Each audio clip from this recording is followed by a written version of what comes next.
முக்கிய செய்தி. மதுரையில் மகளிர் தங்கும் விடுதியில் ஏற்பட்ட தீ விபத்தில் 2 பெண்கள் உயிரிழந்திருப்பதாக தகவல் கிடைத்திருக்கிறது.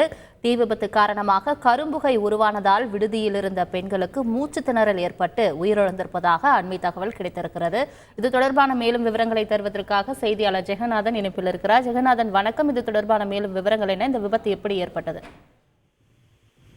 வணக்கம்.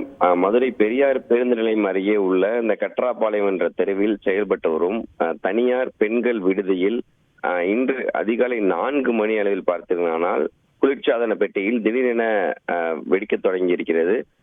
இந்த தீ விபத்து ஏற்பட்ட நிலையில விடுதியில் தங்கியிருந்த சுமார் 5க்கும் மேற்பட்ட பெண்கள் தற்போது அந்த இருளில் அந்த புகை மண்டலம் சூழ்ந்திருக்கிறது.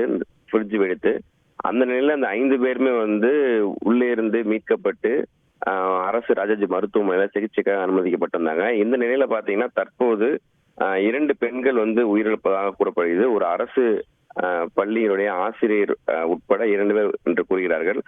பரிமளா மற்றும் சரண்யா ஆகிய 2 பேர் உயிரிழந்திருப்பதாக தற்போது தகவல் கிடைத்திருக்கிறது. மேலும் மற்ற 3 பேரோட உயிருக்கு எந்த ஒரு பாதிப்பும் இல்லை, அவர்களுக்கு சிகிச்சை அளிக்கப்பட்டுள்ளதாக தகவல் கிடைத்திருக்கிறது. தற்போது அந்த பகுதியில் தீயணைப்பு துறையினர் தீயை கட்டுக்குள் வைத்திருக்கிறார்கள். தற்போது காவல்துறையினர் வழக்கு பதிவு செய்து இந்த தீ காரணத்தை குறித்து தற்போது விசாரணை செய்து வருகின்றனர் குறிப்பிடத்தக்கது. முழு விவரங்களுக்கு நன்றி ஜெகநாத். செய்திகளை உடனுக்குடன் தெரிந்து கொள்ள உடனே சப்ஸ்கிரைப் பண்ணுங்க.